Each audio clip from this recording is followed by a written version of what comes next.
Hello everyone, very good morning to all of you. आप सभी का हमारे चैनल सुमन क्लासेस में हार्दिक स्वागत और अभिनंदन। आज हम बात करने वाले हैं शिक्षा के कार्यों की। आज का हमारा टॉपिक है शिक्षा के कार्य। ये आपका BA फर्स्ट सेमेस्टर का सिलेबस है। आज हम बात करेंगे शिक्षा के कार्य।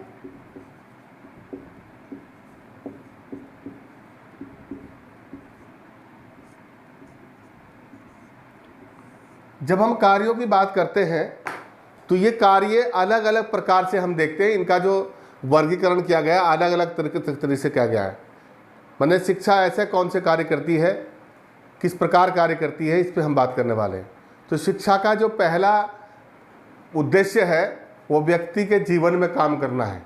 यानी शिक्षा पहले व्यक्ति के जीवन में काम करती, मानव जीवन में काम करती है, उसके बाद उसके राष्ट्रीय जीवन में काम करती है, उसके सामाजिक जीवन में काम करती है। तो अलग अलग क्षेत्रों में उसके क्या क्या काम करती है शिक्षा, इस पर हम बात करने वाले हैं। तो यानी मानव जीवन में शिक्षा के क्या कार्य हैं जिनको हम व्यक्तिक कार्य कहते हैं। नंबर 1 पर हम बात करेंगे इसमें, यानी मानव जीवन में शिक्षा के कार्य।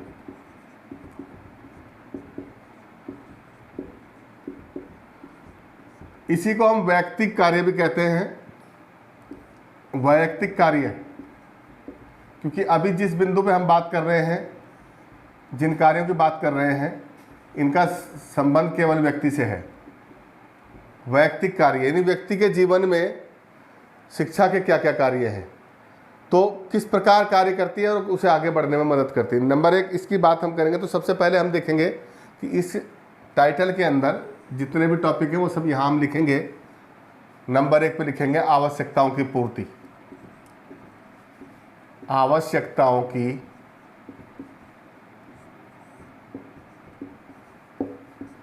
पूर्ति। आपने देखा होगा कि शिक्षा सबसे पहले हमारे जीवन में आवश्यकताओं की पूर्ति करती है। हम सीखते हैं, शिक्षित होते हैं, पढ़ते हैं, लिखते हैं, तो हमारी जो आवश्यकता है यानी प्राइमरी नीड्स, जो हमारी जो प्राथमिक आवश्यकता है, रोटी कपड़ा और मकान, वो रोटी कपड़ा हमें चाहिए। जब तक हमें रोटी कपड़ा की प्राप्ति नहीं होगी, मकान की प्राप्ति नहीं होगी, आगे जीवन में हम किसी भी चीज़ की संकल्पना नहीं कर सकते। तो जो हमारी प्राथमिक आवश्यकता है वो है सबसे पहले रोटी कपड़ा और मकान। हमें जिंदा रहने के लिए भोजन की आवश्यकता होती है, रहने के लिए घर की आवश्यकता होती है, तन ढकने के लिए कपड़े की आवश्यकता होती है। और शिक्षा इन सब चीज़ों की प्राप्ति करने में हमें हमारा मार्ग प्रशस्त करती है, हमारा मार्गदर्शन करती है। किस प्रकार हम इन चीज़ों को जुटाएंगे, इसके लिए शिक्षा कार्य करती है और इन आवश्यकताओं की पूर्ति करने में सहयोग करती है। तो इस शिक्षा का सबसे पहला कार्य होता है आवश्यकताओं की पूर्ति करना। दूसरी बात, शिक्षा हमें आत्मनिर्भर बनाती है। आत्मनिर्भरता की प्राप्ति भी कह सकते हैं आप इसको, आत्मनिर्भरता की प्राप्ति। यानी कि शिक्षा हमें आत्मनिर्भर बनाती है। आत्मनिर्भर का मतलब अब हमें दूसरों के भरोसे नहीं रहना। शिक्षा में इतनी क्षमता और शक्ति होती है कि वो हमें अपने योग्य बनाने में सहयोग करती है और हम अपनी आवश्यकताओं की पूर्ति स्वयं करने लगते हैं। दूसरों पे हमें निर्भर नहीं रहना पड़ता। अपने जीवन में हम कुछ कमाने खाने लगते हैं। इस लायक हमें शिक्षा बना देती है, जिससे हमें आत्मनिर्भरता की प्राप्ति होती है। तो ये शिक्षा का जो है मानव के जीवन में बहुत ही महत्वपूर्ण एक कार्य है, जिसको हम कहते हैं आत्मनिर्भरता की प्राप्ति। इसके बाद अगर हम बात करें तो व्यावसायिक कुशलता की प्राप्ति। तीसरा है व्यावसायिक कुशलता की प्राप्ति।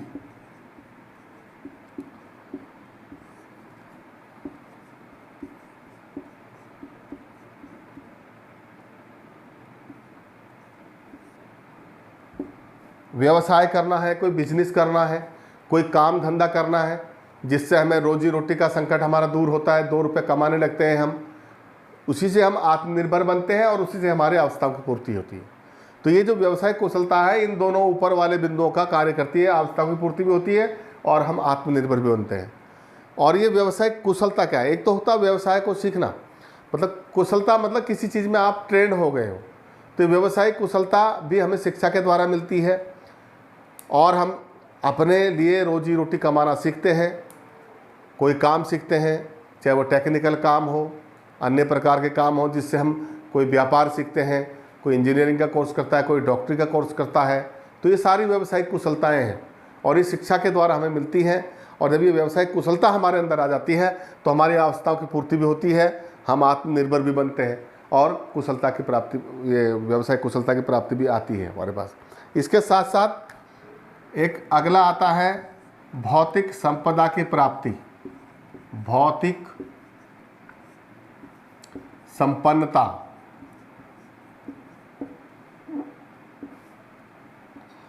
संपन्नता की प्राप्ति, ये भौतिक संपन्नता क्या है? मनुष्य को जीने के लिए घर चाहिए, मकान चाहिए, आपको घर में बैठने के लिए फर्नीचर चाहिए, अलमारी चाहिए होती है, और तमाम वो सारी वस्तुएं जो हम दैनिक उसमें जीवन में यूज करते हैं, प्रयोग करते हैं। आपको घर में एसी चाहिए, पंखा चाहिए, बिजली चाहिए, टेबल चाहिए, टीवी चाहिए, बर्तन चाहिए, ये सारी चीज़ें भौतिक वस्तुएं हैं। इन सारी चीज़ों को ही हम भौतिक संपन्नता कहते हैं, संसाधन जिनको कहते हैं। भौतिक संसाधन अर्थात जो इस पृथ्वी के ऊपर से हम विभिन्न प्रकार की वस्तुओं के द्वारा निर्मित, विभिन्न धातुओं से निर्मित सामग्री एकत्र करते हैं, उसको कहते हैं भौतिक संपन्नता। वो संसाधन हम जुटा लेते हैं शिक्षा के द्वारा, क्योंकि शिक्षा हमें इस लायक बना देती है कि किस प्रकार पैसा कमाया जाएगा, कौन सा काम किया जाएगा, किस प्रकार हम आत्मनिर्भर बनेंगे। तो ये भौतिक संपन्नता की प्राप्ति कराना भी शिक्षा का एक बहुत महत्वपूर्ण कार्य है, जिसके कारण हम भौतिक संपन्नता प्राप्ति करते हैं। अच्छे नागरिकों का निर्माण करना, यानी अच्छे नागरिक या नागरिकों की पूर्ति। शिक्षा अच्छे नागरिकों की पूर्ति करने में सहयोग करती है। जब हर व्यक्ति पढ़ लिख जाता है, हर व्यक्ति शिक्षित हो जाता है, तो शिक्षा से संस्कार आते हैं। संस्कारों के द्वारा हम अनुशासन सीखते हैं, सामाजिक परंपराओं का ज्ञान लेते हैं, संविधान का ज्ञान लेते हैं, किस प्रकार हमारी जीवन शैली भारतीय संविधान के अनुसार हो, हमारे कानून और नियमों के अनुसार हो, उसकी जानकारी मिलती है। तो हम एक अच्छे नागरिक बनते हैं और इस प्रकार शिक्षा अच्छे नागरिकों की पूर्ति देश के अंदर करती है, और यही अच्छे नागरिक आगे जा के देश को चलाने में सहयोग करते हैं। तो ये अच्छे नागरिकों की जो पूर्ति है, ये भी शिक्षा के द्वारा की जाती है।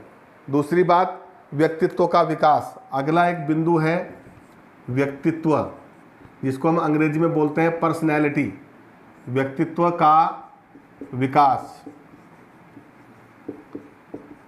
यानी पर्सनैलिटी डेवलपमेंट करना, व्यक्ति का सर्वांगीण विकास करना। व्यक्तित्व शब्द एक ऐसा शब्द है, पर्सनैलिटी शब्द, जिसमें जो है सारी गुणात्मकता आती है। यदि हम इसको कहें कि पर्सनैलिटी है क्या, व्यक्तित्व है क्या, तो यानी व्यक्ति की संपूर्ण गुणात्मकता ही उसका व्यक्तित्व है।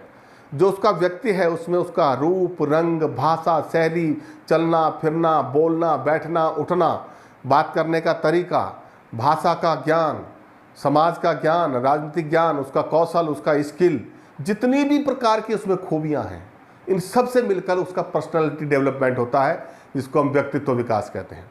और यानी व्यक्ति की संपूर्ण गुणात्मकता ही उसका व्यक्तित्व है, और ये शिक्षा के द्वारा ही किया जाता है। उसका शिक्षा के द्वारा उसका मानसिक विकास करना, उसका बौद्धिक विकास करना, उसका शारीरिक विकास करना, उसका सामाजिक विकास करना, उसका भाषात्मक विकास करना, ये सारी चीज़ें उसको सिखाई जाती हैं, जिसके उसके व्यक्तित्व में सुंदरता आती है, निखार आता है, और उसका व्यक्तित्व अच्छी तरह निखर करके उसका व्यक्तिक विकास भी, जिसको हम कहते हैं पर्सनैलिटी डेवलपमेंट, हो जाता है।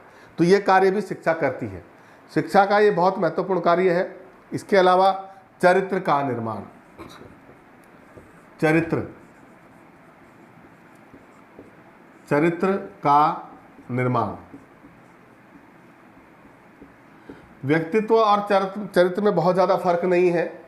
ये चरित्र में चरित्रवान होना का मतलब है एक अच्छे संस्कारवान वाला व्यक्ति, ईमानदार, सभ्य, सुशील, ऐसा आदमी जो किसी को तकलीफ न दे और सबका सम्मान करे, सबको आदर से सबके साथ रहे, सबके साथ प्रेम से बात करे। अच्छे चरित्रवान लोगों का निर्माण करना भी शिक्षा का एक महत्वपूर्ण उत्तरदायित्व है, जो शिक्षा के द्वारा पूरा किया जाता है। और शिक्षा व्यक्ति के चरित्र को निखारने में बहुत बड़ा योगदान देती है। ये इसका एक मानव जीवन में बहुत महत्वपूर्ण कार्य है। अब देखिए, इसको आप स्क्रीनशॉट लेना चाहें तो ले सकते हैं, मैं आगे मिटा के फिर अगले टॉपिक पे बात करना चाहता हूँ। लेना चाहें ले लीजिए स्क्रीनशॉट। तो ये स्क्रीनशॉट आप ले लीजिए। हम ये 7 हो गया, अब नंबर 8 पे बढ़ते हैं।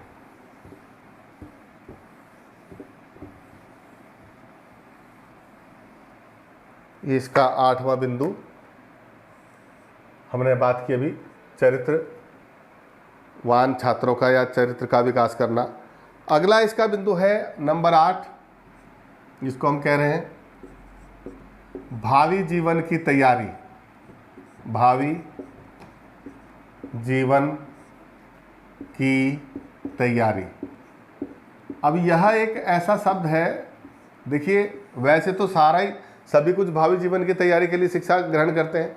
शिक्षा दी ही इसलिए जाती है कि मनुष्य आगे जाके जीवन में बहुत अच्छा बने, अच्छा काम करे, अच्छा नागरिक बने। तो ये जो भावी जीवन की तैयारी है, इसकी तैयारी करने के लिए हम कल क्या बनेंगे, कल हम किस प्रकार का जीवन जिएंगे, किस प्रकार हमको कार्य करना है जीवन में जाके, वो सारी तैयारी हमारी शिक्षा के क्षेत्र में होती है, विद्यालयों में होती है। और मनुष्य के जीवन में शिक्षा का ये अहम रोल है कि जैसी आपकी शिक्षा होगी, जिस प्रकार के आपके शिक्षा का स्तर होगा, उसी प्रकार की हमारी जीवन शैली होगी और हमारे शिक्षा का उस जीवन पर बहुत गहरा प्रभाव पड़ेगा। तो ये भावी जीवन की तैयारी हमें किस तरह से करनी है, ये भी हमारी शिक्षा तय करती है। और शिक्षा का ये बहुत महत्वपूर्ण कार्य है कि वो हमारे भावी जीवन की तैयारी कराती है, जिसके कारण हम अपना भावी जीवन अच्छा बना सकते हैं। दूसरा, अगला अगर हम बात करें तो एक 9वें बिंदु में आता है अनुभवों का पुनर्गठन। ये एक अनुभवों का पुनर्गठन, ये बहुत महत्वपूर्ण है। अनुभवों का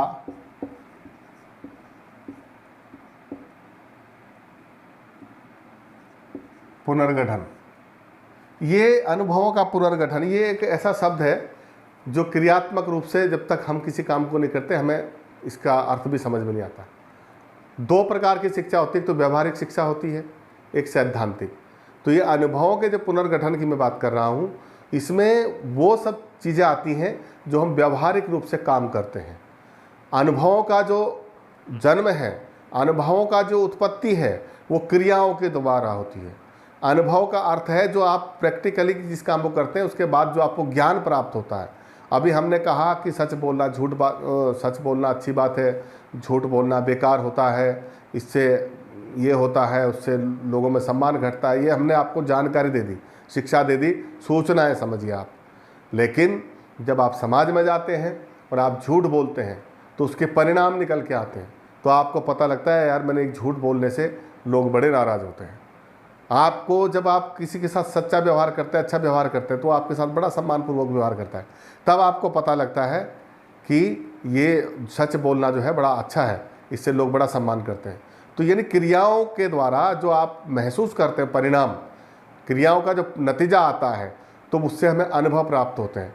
अनुभव का संबंध सीधे सीधे क्रियाओं से है, ये बिना क्रियाओं के आ ही नहीं सकता। तो धीरे धीरे शिक्षा के द्वारा जो हमें सूचनाएं दी जाती हैं, उनके बाद हम उसको जीवन में उतारते हैं और जब उस जीवन में उस पर आचरण करते हैं, अमल करते हैं शिक्षा पर, तो हमें अनुभव प्राप्त होने लगते हैं। नए नए अनुभव हमें रोज़ मिलते हैं और उन अनुभवों का पुनर्गठन मतलब संगठन जो हम करते हैं, तो हम तब एक परिपक्वता की ओर बढ़ते हैं, मैच्योरिटी जिसको कहते हैं। तब हमें अनुभव होने लगता है जीवन में कि किस काम को करने से कैसा परिणाम आता है। तो ये अनुभवों का पुनर्गठन, और ये भी शिक्षा के द्वारा आता है। शिक्षा को जो है, शिक्षा की बड़ी भूमिका होती है अनुभवों के पुनर्गठन करने में। ये हो गया। दूसरा एक ये नया जो बिंदु है 10वां, इसको कहते हैं वातावरण से अनुकूलन। ये बहुत ही महत्वपूर्ण है, वातावरण से अनुकूलन। यानी व्यक्ति जब बचपन में छोटा होता है तो सबसे पहले वो अपने घर परिवार में अनुकूलन करता है। अनुकूलन का अर्थ है समायोजन करना, एडजस्टमेंट करना। यानी बच्चा जब छोटा होता है तो वो धीरे धीरे अपने माँ बाप को, भाई बहन को, जो परिवार में रहते हैं उनको धीरे धीरे पहचानने लगता है। उनके स्वभाव के अनुसार वो उनको समझने का प्रयास करता है और धीरे धीरे जैसा जैसा उसको वातावरण में बताया जाता है वैसे वैसे वो अपने को ढालने लगता है, यानी घर के वातावरण में वो अपने आप को फिट करने लगता है, समायोजित करने लगता है। इसी की प्रक्रिया को कहते हैं अनुकूलन। और शिक्षा उसके बाद जब वो विद्यालय में जाता है तो पहले दिन आपने देखा होगा कि बच्चे रोते हैं, 2-3 दिन रोते हैं, फिर हफ्ता भर रोते हैं। धीरे धीरे जब उसके नए दोस्त बनने लग जाते हैं, वो सबको पहचानने लग जाता है, तो वो धीरे धीरे उनके साथ अनुकूलन करने लगता है। इस प्रक्रिया को ही हम समायोजन कहते हैं। और धीरे धीरे नए वातावरण के साथ अपने एडजस्टमेंट को करने की जो क्षमता है, जो कैपेसिटी है, वो उसकी डेवलप होती जाती है। किसके कारण? शिक्षा के कारण, क्योंकि उससे समझाया भी जाता है आप यहीं रहिए, पढ़िए, सब लोग पढ़ रहे हैं। तो शिक्षा के द्वारा उसे अनुकूलन की क्षमता का विकास किया जाता है और वो धीरे धीरे अपने पुराने वातावरण से नए वातावरण में समायोजन करने की प्रक्रिया की ओर आगे बढ़ता है और सीखता है। शिक्षा का अनुकूलन कराने में बहुत बड़ा योगदान होता है। और हम किसी भी नई सोसाइटी में जाएं, नए समाज में जाएं, तो शिक्षा हमें इस लायक तो बना ही देती है कि हम नए वातावरण को पहले जाकर देखें, उसे समझें, फिर उसमें जाके धीरे धीरे अपने आप को एडजस्ट करें। तो ये क्षमता शिक्षा के द्वारा ही आ सकती है। और शिक्षा का अनुकूलन कराने में, यानी वातावरण से अनुकूलन कराने में बहुत बड़ा योगदान होता है। एक तो ये हुआ। दूसरी बात, वातावरण का रूप परिवर्तन। एक नया शब्द इसमें और आता है, वातावरण का रूप परिवर्तन। देखिए, एक तो हम वातावरण से अनुकूलन करते हैं, फिर अगली प्रक्रिया है कि हम वातावरण में उसके स्वरूप में भी परिवर्तन करते हैं। माने जब आप एडजस्टमेंट कर जाते हैं और वातावरण को समझने लगते हैं, तो एक दिन ये क्षमता भी आपके अंदर आ जाती है शिक्षा के द्वारा कि अगर आपको लग रहा कि कुछ वातावरण में कोई चीज़ ऐसी है जो आपको सूट नहीं कर रही या लोगों के लिए हानिकारक है, या इन्वायरमेंट को आप बदलना चाहते हैं, तो आप उसके स्वरूप में भी परिवर्तन करते हैं। जैसे आप पढ़ लिख करके गए, समाज में गए, आपने देखा समाज में कोई बुरी परंपराएं हैं, कुछ अजीबोगरीब नियम हैं जिनको सब समाज के लोग मानते हैं और आपको लगता है कि ये गलत है, तो आप वहाँ जा कर के लोगों से बात करते हैं, उन नियमों का विरोध करना शुरू करते हैं। आप उस वातावरण को चेंज करने लगते हैं कि ये ठीक नहीं है, ऐसा नहीं होना चाहिए, ये हानिकारक है। तो धीरे धीरे आप वातावरण का स्वरूप भी परिवर्तित करते हैं। और ये ताकत भी आपको केवल शिक्षा से मिलती है। शिक्षा ही आपको बताती है समाज में क्या सही है, क्या गलत है, क्या होना चाहिए, क्या नहीं होना चाहिए। फिर आप अपनी ज़रूरतों के हिसाब से, अपनी आवश्यकताओं के हिसाब से, या सारे समाज की ज़रूरतों के हिसाब से उस वातावरण को बदलने लगते हैं, उसके रूप में परिवर्तन करने लगते हैं। और ये ये क्षमता केवल शिक्षा के कारण ही आती है। तो ये बहुत महत्वपूर्ण बात है। और दूसरा, कार्य का जो है व्यवहारिक ज्ञान, कार्य का व्यवहारिक ज्ञान जिसकी मैं बात अभी कर रहा था, ये बहुत महत्वपूर्ण है। अनुभवों का संगठन जिसकी मैं बात कर रहा था, व्यवहारिक ज्ञान, यानी एक तो हमने किसी काम के बारे में सुना है, सूचना प्राप्त कर ली, पढ़ लिया है, उपदेश ले लिया, लेक्चर ले लिया, लेकिन जब उसका व्यवहारिक ज्ञान है वो काम करने से आता है। हमें स्वास्थ्य पर लेक्चर दे दिया किसी ने, स्वस्थ रहिए, मस्त रहिए, व्यस्त रहिए, आप निरोग रहेंगे, आप ये खाइए, ये नहीं खाइए, आप खेल कूदिए करिए, व्यायाम करिए, लेकिन ये हमें सूचनाएं दी गई। लेकिन जब इस काम को हम अंजाम देते हैं, जब हमें कहा जाता है क्लास में चलिए उठ करके बाहर ग्राउंड में चलते हैं, एक्सरसाइज करते हैं, और 2-2 घंटे हमसे एक्सरसाइज कराई जाती है, योग कराया जाता है, व्यायाम कराया जाता है, तो उसके बाद काम करने के बाद हमें कैसा फील होता है, हमें कैसा लगता है, कैसा महसूस होता है, हम आरामदायक महसूस करते हैं या हमें तकलीफ़ होती है, या काम करने के बाद जो परिणाम आएंगे उसका क्या नतीजा आएगा। तो ये होता है व्यवहारिक ज्ञान।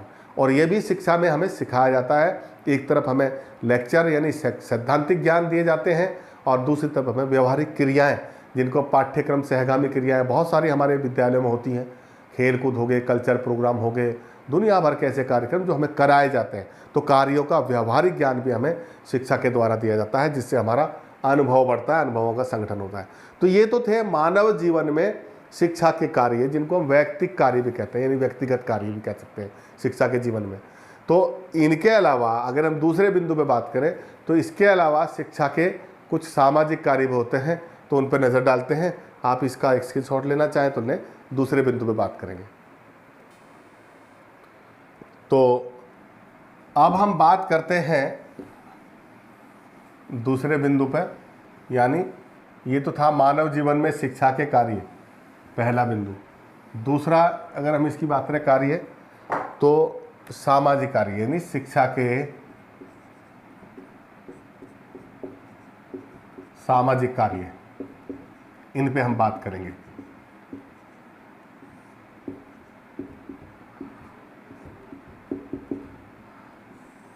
सामाजिक कार्य इनको इसलिए कहा गया कि इनका समाज से संबंध है, क्योंकि व्यक्ति समाज से आता है। वो विद्यालय में आया, किसी समाज को छोड़ करके आया शिक्षा ग्रहण करने के लिए, और जब वो शिक्षित हो जाएगा तो वापस उसे समाज में ही जाना है। तो उसे समाज का ज्ञान होना चाहिए ताकि वहाँ वो अच्छी तरह अनुकूलन कर सके, एडजस्टमेंट कर सके, या यथासंभव जहाँ जहाँ उसे समाज में परिवर्तन की आवश्यकता महसूस हो, परिवर्तन में सहायक हो, और या फिर उसके विकास में समाज के जो भी योगदान उसे लगता है कि यहाँ योगदान होना चाहिए वो करेगा। लेकिन वो तभी होगा जब उसका सामाजिक विकास होगा। तो व्यक्ति का सामाजिक विकास करने के लिए शिक्षा के सामाजिक कार्यों की हम बात करेंगे। तो अब ये नंबर 2 होता है शिक्षा के सामाजिक कार्य। पहला था शिक्षा के मानव जीवन में शिक्षा के कार्य, और अब इसकी हम बात करते हैं। तो सबसे पहला है सामाजिक नियमों का ज्ञान, यानी आप कैसे शिक्षा कैसे सामाजिक कार्य करेगी, वो व्यक्ति के लिए करेगी। तो सामाजिक नियमों का ज्ञान व्यक्ति को समाज के नियमों के बारे में, परंपराओं के बारे में, संस्कृति के बारे में, वहाँ के पहनावे के बारे में हम सारी चीज़ें किताबों में पढ़ते हैं, हिस्ट्री में पढ़ते हैं, सामाजिक अध्ययन में पढ़ते हैं, एसएसटी में पढ़ते हैं, और तमाम साहित्यों में पढ़ते हैं। कहाँ किस देश में किस काल में किस प्रकार की परंपरा रही, किस प्रकार के सामाजिक नियम थे, अनुबंध थे, किस प्रकार के रीति रिवाज थे, किस प्रकार की परंपराएं थी। तो ये सारी चीज़ों का ज्ञान, समाज का ज्ञान पूरा व्यक्ति को शिक्षा के अंदर कराया जाता है। वो इसलिए कराया जाता है कि जब वो कल समाज में वापस जाएगा, जिस समाज से वो आया है निकल करके, उसे वहीं जाना है शिक्षा ग्रहण करने के बाद, वहीं जीवन जीना है। तो उसे उन नियमों के बारे में अगर पहले से जानकारी रहेगी तो उसे दिक्कत नहीं आएगी। तो शिक्षा का ये सामाजिक कार्य है कि वो व्यक्ति को सामाजिक नियमों का ज्ञान कराए, उसकी परंपराओं का ज्ञान कराए, और ये चीज़ें हमें पुस्तकों में, पाठ्यक्रमों में, हमारे सिलेबस में पढ़ाई जाती हैं, चाहे वो हिस्ट्री में हो, चाहे कहानियों के तौर पर हो, चाहे और कविताओं में हो, चाहे साहित्य के माध्यम से हो। विभिन्न सारे माध्यम हैं जिससे हमें समाज का ज्ञान कराया जाता है। दूसरा इसका है प्राचीन साहित्य का ज्ञान। अगर हम बात करें तो प्राचीन साहित्य का हमें ज्ञान कराया जाता है। ये प्राचीन साहित्य से क्या होगा, इससे हमें पता चलता है कि प्राचीन साहित्य का ज्ञान, शिक्षा हमें प्राचीन साहित्य का ज्ञान कराती है, जिससे हमें पता चलता है कि वैदिक काल में क्या परंपराएं थी, वैदिक काल में लोगों के खान पान क्या थे, फिर उसके बाद मध्यकाल में क्या हुए, फिर आधुनिक काल में क्या क्या बदला। तो एक क्रम से जब हम देखते आते हैं, पहले से खान पान, भाषा, बोली, पहनावा, कल्चर, रीति रिवाज, परंपराएं, ये सारी चीज़ें धीरे धीरे किस तरह बदली। तो उससे हमें पता लगता है कि परिवर्तन जो है समाज का एक नियम है। सामाजिक परिवर्तन समाज में होते रहते हैं, और यही परिवर्तन हमारे जीवन में भी होते रहते हैं। तो उनसे हमें सीखने को मिलता है कि क्या चीज़ परिवर्तनकारी है, यानी कौन सी चीज़ छोड़ने की है, कौन सी चीज़ अपनाने की है। तो हम जीवन में अपनी ज़रूरतों के हिसाब से, अपनी आवश्यकताओं के हिसाब से, अपनी सुविधा के हिसाब से कुछ चीज़ें अपना लेते हैं और कुछ चीज़ें छोड़ते जाते हैं। और ये प्राचीन साहित्य का ज्ञान होने से हमें समाज के स्वरूप का, उसकी संरचना का, उसके प्रकृति का सब कुछ पता चल जाता है। तो ये हमारा सामाजिक कार्य है शिक्षा का, जिससे व्यक्ति को समाज के बारे में साहित्य का ज्ञान कराया जाता है। अगला इसका अगर कुरीतियों के आवरण में की बात करें तो शिक्षा हमारे कुरीतियों के आवरण में भी सहायक होती है। कुरीतियों के आवरण में सहायक, आवरण में सहायक, ये कुरीतियाँ यानी ऐसे परंपराएं, ऐसी विचारधाराएं समाज में जिनका कोई लॉजिक नहीं है, जिनमें कोई सार्थक अर्थ नहीं है और बस वो चली आती है। परंपराएं जैसे जाति व्यवस्था है, ये एक ऐसी कुरीति है जिससे मनुष्य के बीच में भेद है, उच्च नीच की भावना का जो है व्यवहार होता है, जिससे एक दूसरे को कष्ट होता है। तो ये जो कुरीतियाँ हैं समाज में, बहुत सारी इस प्रकार की व्यवस्थाएं, अवधारणाएं, ऐसी परंपराएं हैं। जैसे आपने देखा होगा बहुत सारी चीज़ें, कई बार किसी बिल्ली ने रास्ता काट दिया, आप जाना नहीं है। कई बार लोग सुबह सुबह निकलते हैं, कोई खाली बर्तन लेके आ गया, बोले यार इसने तो आज दिन ही खराब कर दिया, खाली बर्तन दिखा दिया। ये कुरीतियाँ और परंपराएं हैं जो समाज में होती हैं। तो इन सब चीज़ों को इनके आवरण में, आवरण मतलब मैं जो आवरण शब्द यहाँ पर आया है, ये जो कुरीतियाँ हैं इनको ढकना, आवरण का मतलब होता है ढकना, ऊपर से पर्दा डालना ताकि दिखाई न दे। इसका मतलब है इसको हटाना। समाज में ऐसी बुराई जो लोगों को तकलीफ दे, जो किसी न किसी व्यक्ति विशेष को दुख पहुंचाए, ऐसी कुरीतियों को दूर करने में शिक्षा सहायता करती है और शिक्षा मदद करती है इन चीज़ों को हटाने के लिए। तो व्यक्ति जब सीखता है, पढ़ता है, लिखता है तो बुराइयाँ छोड़ता जाता है, अच्छाई की ओर बढ़ता जाता है। तो कुरीतियों के आवरण में जो है शिक्षा सहायक होती है, ये इसका अर्थ है। तो ये, इसके अलावा अगर हम बात करें सामाजिक भावना का विकास, शिक्षा हमारे अंदर सामाजिक भावना का विकास करती है। सामाजिक भावना का विकास यानी पहले आप, मैं नहीं पहले आप, इसे कहते हैं सामाजिक भावना। हम सब लोग मिलकर के समाज के बारे में सोचें, हम सब लोग मिलकर के शिक्षा की व्यवस्था करें ताकि सबके बच्चों को पढ़ाई की सुविधा मिले। हम सब अपने गांव को साफ रखें ताकि कहीं गंदगी ना हो। तो ये जो हम की भावना है, इसका विकास करना। हम का मतलब है हम सब, और जब मैं की बात आ जाती है तो हम शब्द छूट जाता है, तो फिर केवल व्यक्तिवादी विचारधारा आ जाती है। और जब हम की बात आते हैं तो ये समाजवादी विचारधारा आ जाती है। इसका अर्थ ये है कि जब हम शब्द की भावना से जुड़ते हैं तो हमें लगता है कि जैसी समस्या मेरी वैसी हम सबकी समस्या है, तो इसका मिलकर के हम सबको निराकरण करना है और हमें अपनी समस्या को समाधान के लिए मिलकर के कार्य करना है। तो ये जो सामाजिक भावना है, इसका विकास भी शिक्षा के द्वारा किया जाता है। हमें समझाया जाता है स्कूलों में, साहित्य के द्वारा, लेक्चर्स के द्वारा, पाठ्यक्रमों के द्वारा, कहानियों के द्वारा हमें इसके महत्व को भी बताया जाता है, जिससे हमारे अंदर हम की भावना का विकास होता है और मैं की जो भावना है उसका विनाश होता है। यानी मैं अपने से पहले जब दूसरों का महत्व देता हूँ तो इसे हम सामाजिक भावना कहते हैं। तो ये सामाजिक भावना का विकास भी हमारा शिक्षा के द्वारा होता है।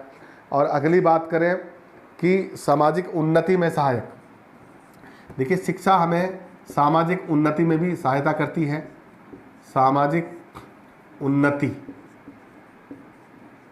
उन्नति में सहायक, व्यक्ति अपने विकास के लिए बहुत सारे प्रयास करता है, लेकिन आज कमी हो गई इन बातों की कि जो समाज के बारे में सोचते हैं। बहुत सारे लोग ऐसे हैं जो समाज के बारे में नहीं सोचते, लेकिन शिक्षित लोग आपस में मिल बैठ करके समाज के बारे में सोचते हैं, सामूहिक समस्या के बारे में सोचते हैं। ऐसी समस्याएं जिसका हर व्यक्ति से संबंध है, उनका समाधान कैसे हो, उसके लिए कैसे काम किया जाए, सबके समाज के भले के लिए कोई अच्छा काम कैसे किया जाए। माना किसी गांव में या किसी समाज में शिक्षा की व्यवस्था नहीं है तो वहाँ शिक्षा की व्यवस्था करना, वहाँ सड़कों की व्यवस्था करना, वहाँ पानी की व्यवस्था करना, वहाँ बिजली की व्यवस्था करना, ये कौन करेगा? ये वही समाज के लोग करेंगे। और ये समाज के लोग तब करेंगे जब इनको अच्छी शिक्षा मिलेगी, अच्छी शिक्षा के द्वारा इनके अंदर अच्छी भावना आएगी, तब ये कर पाएंगे। तो सामाजिक उन्नति में भी शिक्षा हमारा सहयोग करती है और इसमें योगदान देती है। और दूसरी अगली अगर हम बात करें तो धार्मिक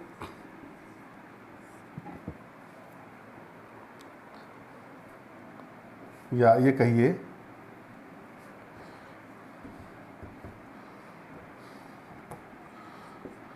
धर्मों के संबंध में ज्ञान।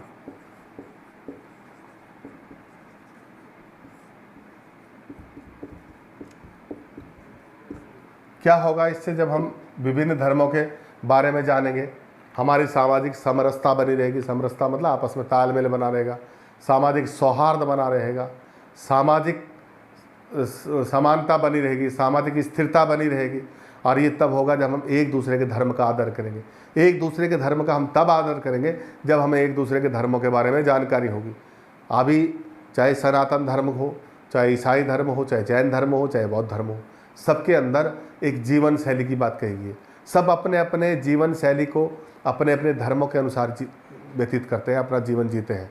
लेकिन कई जगह पर आपने देखा होगा कि जब धर्मांधता हो जाती है तो धार्मिक विद्रोह हो जाते हैं, एक दूसरे के धर्म के प्रति लोगों में नफरत फैलने लगती है। ये तब होता है जब अशिक्षा होती है।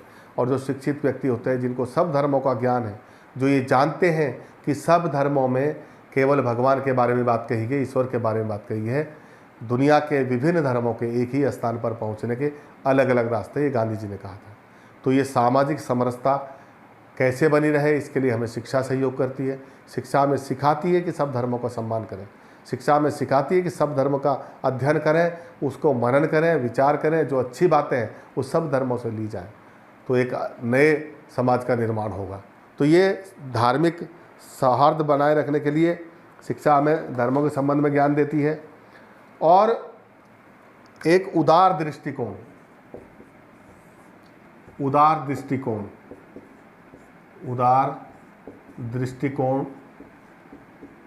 को जन्म देना, ये भी शिक्षा का कार्य है महत्वपूर्ण, कि हमारे अंदर उदारता आए, हम उदार हों, यानी सबके लिए हमारे दिल में सम्मान हो, सबकी समस्याओं को हम अपनी समस्या समझ करके व्यवहार करें।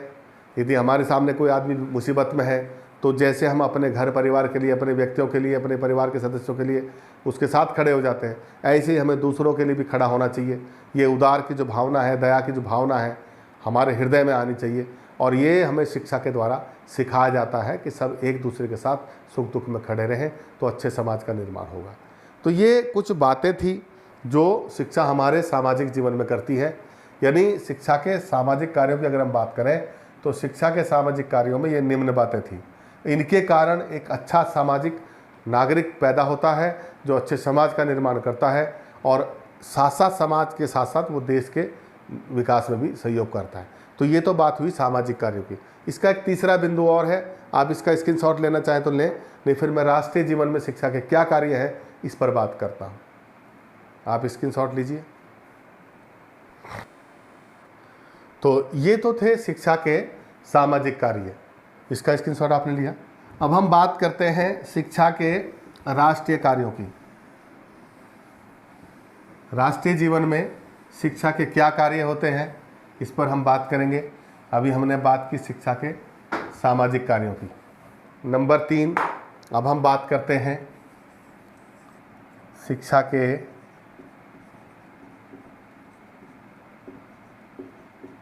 राष्ट्रीय कार्य।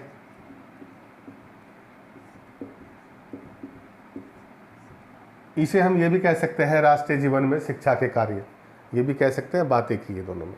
अब ये राष्ट्रीय कार्य व्यक्तिगत कार्य और सामाजिक कार्य, यानी जब व्यक्ति के लिए शिक्षा कार्य करती है, व्यक्तिगत रूप से काम करती है, तो उनको मानव जीवन में शिक्षा के कार्य की संज्ञा दी गई।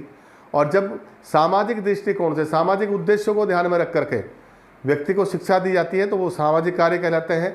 और जब राष्ट्र को ध्यान में रख करके, जब शिक्षा राष्ट्र का चिंतन करते हुए व्यक्ति का निर्माण करती है, तो वो राष्ट्रीय जीवन में शिक्षा कार्य या राष्ट्रीय शिक्षा के जो है राष्ट्रीय कार्य कहलाते हैं। इनमें अगर हम बात करें तो सबसे पहले आता है नेतृत्व के लिए प्रशिक्षण।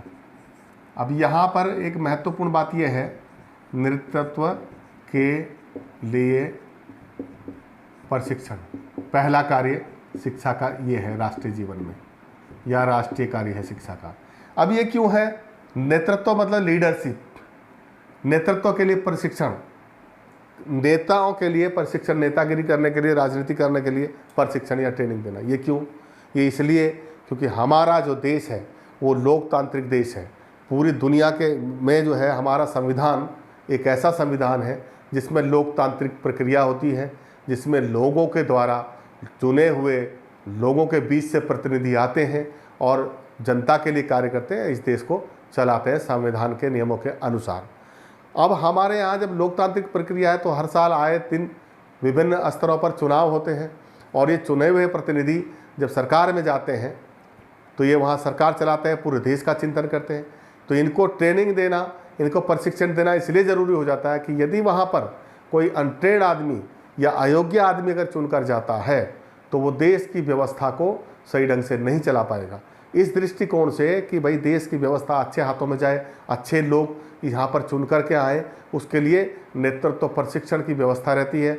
और हमारे शिक्षा के पाठ्यक्रमों में इस प्रकार के बहुत सारे कार्यक्रम हैं, अलग अलग विषय इस तरह के सम्मिलित हैं कि जो लोग स्वेच्छा से इस क्षेत्र में जाना चाहते हैं वो उस विषय का अध्ययन करके एक अच्छे लीडरशिप तैयार होती है, और देश के अंदर ऐसे अच्छे नेतृत्व करने वाले युवाओं की फौज हम तैयार करते हैं शिक्षा के द्वारा। तो शिक्षा का ये पहला राष्ट्रीय कार्य है नेतृत्व के लिए प्रशिक्षण देना। बहुत सारे कार्यक्रम इसके अंदर चलते हैं, अलग अलग विषयों की जानकारी, संविधान की जानकारी, संविधान का ज्ञान कराना। ये सारा जब लोगों को मालूम होगा संविधान हमें क्या क्या इजाज़त देता है, क्या क्या नहीं देता है, तो अच्छे नागरिकों का हमारे यहाँ विकास होगा। दूसरा, कुशल कार्यकर्ताओं की पूर्ति।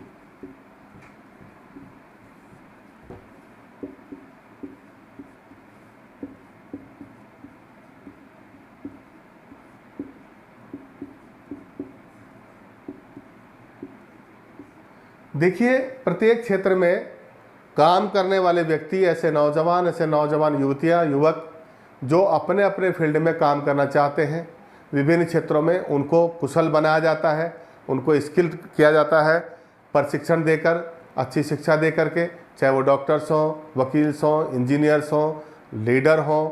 अलग अलग क्षेत्रों में, विभिन्न क्षेत्रों में काम करने वाले लोगों को विभिन्न प्रकार के प्रशिक्षण शिक्षा के माध्यम से दिए जाते हैं और उनको उसमें ट्रेंड किया जाता है, कुशल किया बनाया जाता है। कुशल मतलब निपुण जिनको कहते हैं हम। तो ऐसे कार्यकर्ताओं की पूर्ति भी शिक्षा करती है जो राष्ट्रीय जीवन में जाके आगे योगदान करते हैं। तो ये हुआ दूसरा। और तीसरा, अगर हम इसकी बात करें, व्यक्तिगत हित से सार्वजनिक हित को नीचे रखना। तीसरा बिंदु इसमें यह है, व्यक्तिगत हित से सार्वजनिक हित ऊपर, सार्वजनिक हित को ऊपर रखना।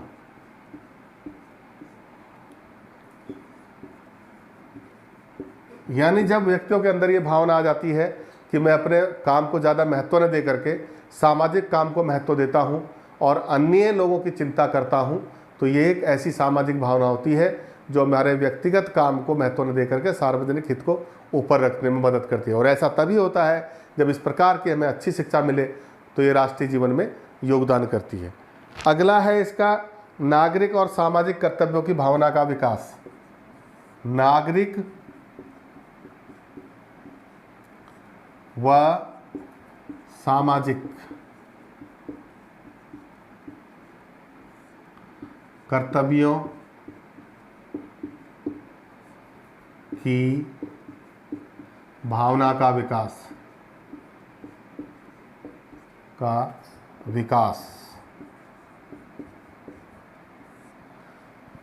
हमारे संविधान के द्वारा प्रत्येक नागरिक के कुछ निश्चित कर्तव्य और उसके फंडामेंटल राइट्स, जिनको हम कहते हैं मूल अधिकार, दिए गए हैं। लेकिन इन मूल अधिकारों के साथ साथ हमारे कुछ कर्तव्य भी हैं, जिनमें हमें अपने व्यवहार में कोई भी इस प्रकार का कार्य नहीं करना होता जो संविधान के खिलाफ हो या दूसरों को तकलीफ देता हो, दूसरों को कष्ट पहुंचाता हो और अपने स्वार्थ की पूर्ति के लिए हम दूसरों को तकलीफ दें, इस तरह का कोई काम नहीं करते। यानी संविधान के प्रति समर्पित, देश के प्रति समर्पित, समाज के प्रति समर्पित ऐसे हमारे कर्तव्यों का विकास शिक्षा द्वारा हमारे अंदर किया जाता है। और हमारे समाज में हमारी क्या जिम्मेदारी है, हमारे समाज के प्रति क्या कर्तव्य हैं, समाज के प्रति हमारे क्या उत्तरदायित्व हैं, ये सारी चीज़ें व्यक्ति को शिक्षा के द्वारा प्रेषित की जाती हैं और शिक्षा के द्वारा इन भावनाओं का विकास किया जाता है, जो राष्ट्रीय जीवन में जाकर आगे जाकर राष्ट्रीय एकता में हमें सहयोग करते हैं, जिससे राष्ट्रीय जीवन हमारा सही और सुखी बनता है। अगला बिंदु है राष्ट्रीय विकास। राष्ट्रीय विकास यानी बालकों के अंदर ऐसी भावना का समावेश कराना, तमाम जितने भी नागरिक हमारे देश के हैं उन सबको शिक्षा के द्वारा राष्ट्र के प्रति सजग रखना, राष्ट्र के प्रति हमारी जिम्मेदारी का ज्ञान कराना, राष्ट्र के प्रति हमारे अंदर क्या क्या भाव आने चाहिए, राष्ट्र के प्रति प्रेम होना, राष्ट्रीय चिंतन करना, राष्ट्रीय मनन करना, राष्ट्रीय विकास के बारे में सोचना, ये सारी भावनाओं का, राष्ट्रीय भावनाओं का विकास करना जो है वो हमारे शिक्षा का उत्तरदायित्व है और ये शिक्षा का राष्ट्रीय कार्य है। अगला है राष्ट्रीय एकता। राष्ट्रीय एकता की अगर हम बात करें, राष्ट्रीय एकता, राष्ट्रीय एकता का यहाँ पर तात्पर्य है कि हम लोग जो है पूरे देश के लोगों को, अलग अलग कल्चर के लोग, अलग अलग धर्मों के लोग, अलग अलग भाषा बोली के लोग यहाँ पर हम रहते हैं, तो हम सबकी जिम्मेदारी है कि हम एक दूसरे का सम्मान करें। और ये तभी संभव होता है जब हम एक दूसरे के धर्मों से, उनके रीति रिवाजों से, उनकी परंपराओं से, उनके खान पान से, उनकी भाषा बोली से, उनके कल्चर से, संस्कृति से परिचित होंगे। तो एक दूसरे की संस्कृति को जानने पहचानने का मौका शिक्षा के द्वारा हमें मिलता है। हम साहित्य में भी अध्ययन करते हैं, इतिहास में अध्ययन करते हैं, बहुत सारे विषय ऐसे हैं जो एक दूसरे राज्यों की और देश के कल्चर का हमें पता बताते हैं। और अपने देश के अंदर विभिन्न राज्यों में विभिन्न भाषा के लोग हैं, आपस में हमें तालमेल बनाने में मदद मिलती है, जिससे हमारी राष्ट्रीय एकता का जो भावना है उसका विकास होता है। तो ये तो थी हमारी। इसका आप स्क्रीनशॉट लेना चाहें तो हम आगे बढ़ेंगे। इसको आप स्क्रीनशॉट लेना चाहें तो ले लीजिए, नहीं फिर हम आगे बढ़ते हैं अगले बिंदु पे। तो ये स्क्रीनशॉट आपने लिया। इसके बाद अगले बिंदु पर हम बढ़ते हैं।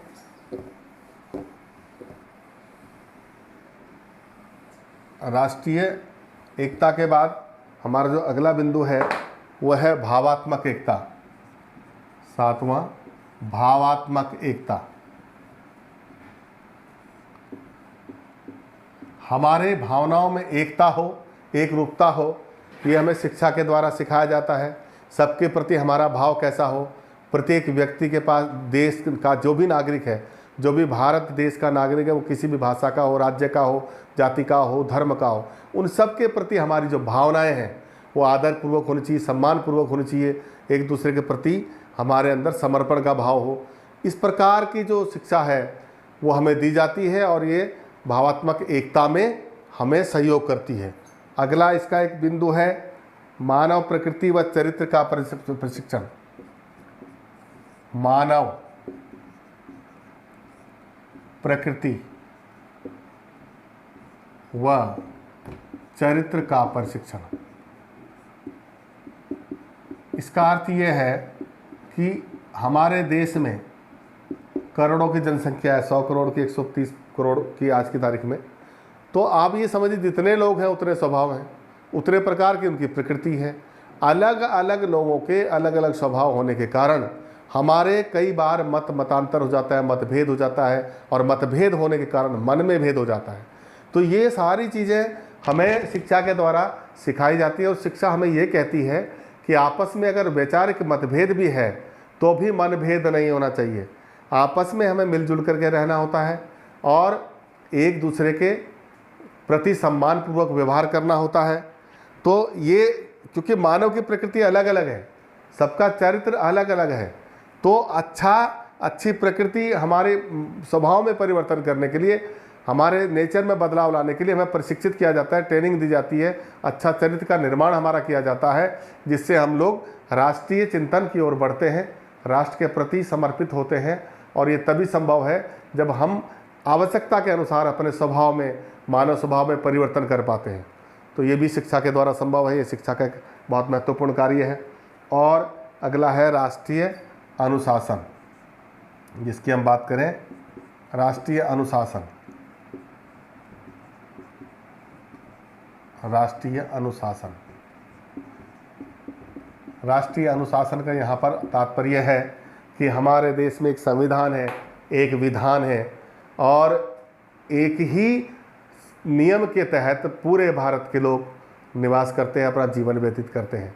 यहाँ पर सबको संविधान बराबर का हक देता है, बराबर का जीवन जीने की आज़ादी देता है, प्रत्येक व्यक्ति को उसके स्वेच्छा से जीवन जीने की आज़ादी देता है। अलग अलग अनुच्छेद में, आर्टिकल्स में, जिनको हम धाराएं बोलते हैं, प्रत्येक मनुष्य के हित के लिए, भारत के लोगों के लिए, भारत के निवासियों के लिए सम्मानपूर्वक और समान रूप से जीवन जीने के लिए कानून बनाया गया है। और उस कानून का पालन करना हम सबकी जिम्मेदारी है। और जब कोई उस कानून का उल्लंघन करता है तो उसे भारतीय दंड संहिता के नियमों के अधीन उसके खिलाफ कार्रवाई भी की जाती है। तो राष्ट्रीय अनुशासन बनाए रखने में, राष्ट्र के प्रति हमारी भावना सही रहे, राष्ट्र के प्रति हम लोग सजग रहें, इसके लिए हमें बाकायदा हमारे संविधान की जानकारी दी जाती है, हमारे कर्तव्यों की जानकारी दी जाती है, कानून के बारे में हमें बताया जाता है, जिसका अनुसरण करके हम संविधान के अनुसार अपना जीवन व्यतीत करते हैं। और ये भी एक शिक्षा का बहुत बड़ा राष्ट्रीय कार्य है जो राष्ट्रीय अनुशासन में सहयोग करता है। तो साथियों, ये तो था शिक्षा के कार्यों का जिक्र। जिनमें आपने मानव जीवन में यानी वैयक्तिक जीवन में या मानव के जीवन में शिक्षा के कार्य का अध्ययन किया।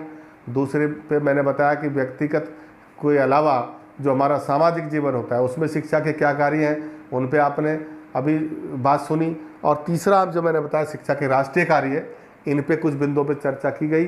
तो मैं समझता हूँ शिक्षा के मानव जीवन में कार्य, सामाजिक जीवन में कार्य और राष्ट्रीय जीवन में कार्य है, इन तीनों को आपने बहुत अच्छी तरह समझा होगा और आपको ये वीडियो समझ में आया होगा। तो मैं उम्मीद करता हूँ आपको ये वीडियो पसंद आए तो आप लाइक करिए और इसको शेयर कीजिए, सब्सक्राइब कीजिए। इसी के साथ अगले वीडियो में हम मिलेंगे। थैंक यू, धन्यवाद।